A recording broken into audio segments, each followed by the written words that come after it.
Now, start treating your relationships like a business and you will be happier. Sounds quite cold, actually, when you first hear those. But a relationship expert says that following that advice is actually quite practical. This is interesting, Stephen. I thought you would like this one because she's saying a relationship is an investment. You wouldn't invest your money in something if it was doomed to fail, and you would keep an eye on your money, wouldn't you? Make sure it's all doing OK.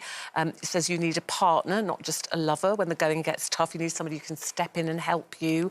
You need to talk about the M word, not marriage, but money, because they said lots of arguments in relationships are to do with money, and you need to keep emotions out of financial decisions. So if you are discussing a money problem, don't get too emotionally involved. Look at it as business. So, and be on the same page with the things you maybe want going forward.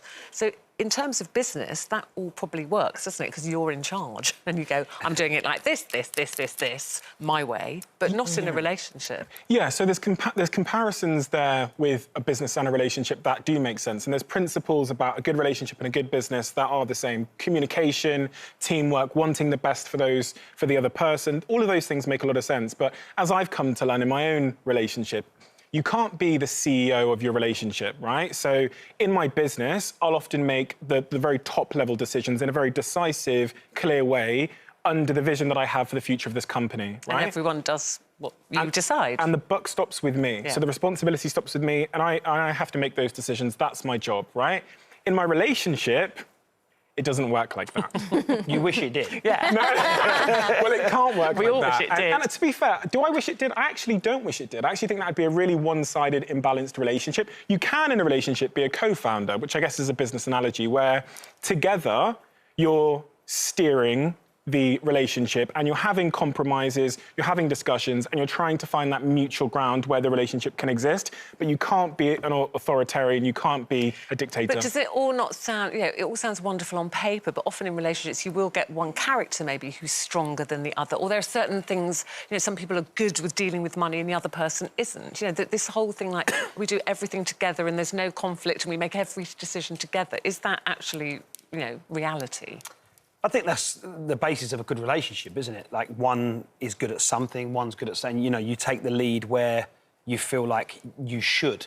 I mean, but talking about a relationship being like a business, and, you know, you mentioned that you can't be the kind of CEO of your relationship, but do you think it's harder for people like yourself and me? I'm a bit of an entrepreneur myself, and I'm quite controlling when it comes to business. Do you think it's harder for somebody like yourself? Control freaks. Yeah, basically, put bluntly, yeah. Do you think it's a little bit harder for you to make sure you don't act like that in a relationship?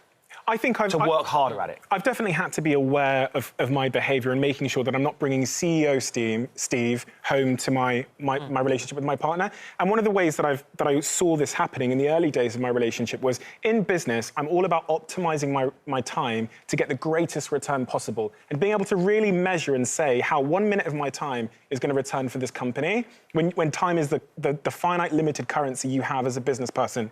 In my relationship, my partner might turn around and say, let's go for a walk for 2 hours, or let's go and have a picnic for an undefined amount of time. Does that panic you? I can't use the same decision framework to decide whether that is a good thing to do. And I have to kind of be open and free to the fact that I can't measure the return. There's no profit from this. Did you used to, though? Do you feel like you have in previous relationships and you've kind of learned as you've got older? I think when you meet the right person, they sometimes help you open up and change who you are. And I definitely met a person who made me actually want to go for the walk in the park and made me understand the return of doing that, and really made me value my relationship as much as I value the profit that comes from running a business. And now, for me, yeah, I'm able to wait up. Listen, if I go and do this hour-long thing for business or this meeting, that'll actually take an hour away from me investing in my relationship with my partner, and that's not worth it. And it comes down to finding the right person. Do you always, like, if you've got a business head-on, do you find it hard just to go, right, I'm parking the phone now, Michelle and I are just going to go and walk the dogs, or I do find it difficult because Michelle and I's schedules are, and it's probably the same as you guys, well, all of us, actually, they're everywhere. You don't, 1 minute you're working at night, 1 minute it's in Manchester, and the next minute it's in LA. But so I find it hard in a work day to put my phone down because there's people wanting to speak to me, so it is hard. But I think it comes to the crunch when it's business versus relationship. And essentially, I moved back from a job that I was on a 5-year deal in LA, and not necessarily because Michelle wanted me to, because that's not the case at all, but I knew that we prefer being in England. So I left that job behind after 2 years to move back to where I prefer us. Because your relationship. Because of my relationship. And I've done that with so many jobs. And Michelle's also, you know, she no longer does Our Girl that used to take her all around the world.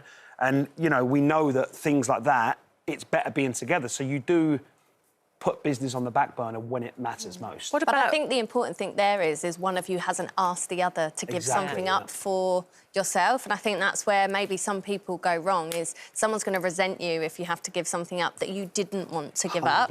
And I think that's a really big thing. I think, yes, you have to sit down as a couple and talk about something, and you realise that you were happy to give that up, and for you and Michelle, but she didn't ask you to do that. Hit the nail on the head. Yeah, that's a good point. Not only did she not ask, she's always said to me, like, if you want to leave LA, that's up to you, but you don't even think for a minute that I want you to do that. Listen, sorry to interrupt you, but we do have to take a break. I've got to take it right now. Them's the rules, folks. Ooh.